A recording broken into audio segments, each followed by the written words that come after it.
vous entendez, ça va pas être possible là de rester. Ça craque, le wifi, tout. Ouais.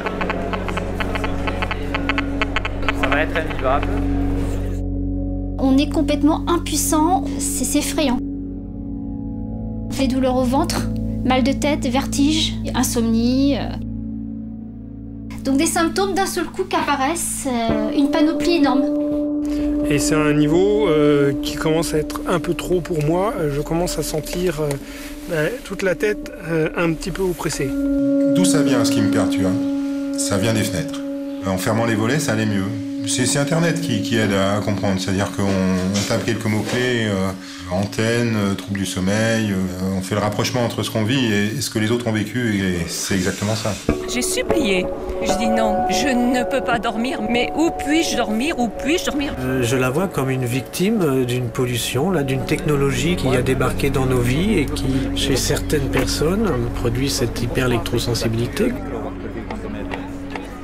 Quelqu'un qui n'est pas affecté, il ne peut pas comprendre. C'est invisible. Si c'est invisible, ça n'existe pas, quelque part. On a vu que pour les utilisateurs à très court terme, on n'a pas beaucoup de choses qui se passent. Il y a des incertitudes, mais à part ça, pas vraiment grand-chose à remarquer. L'homme est bioélectromagnétique.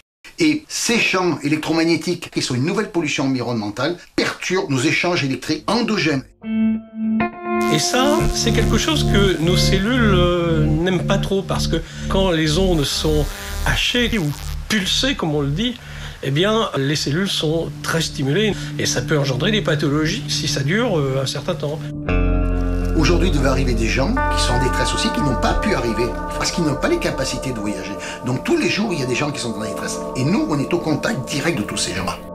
Stationnement de courte durée à moins de 10 mètres de certains téléphones portables en fonctionnement, à moins de 50 mètres d'une antenne relais urbaine et de 0 à 2 mètres d'une lampe fluo compacte. Douleur intense comme une brûlure au laser, la plupart du temps la partie frontale ou du côté où se trouve la source des émissions. Et là, c'est très bien décrit dans la littérature, on appelle ça le syndrome des micro-ondes. Moi, je dirais qu'il y a des hypersensibles partout. Partout dans le monde. Nous, on est déjà à 65 associations du monde entier.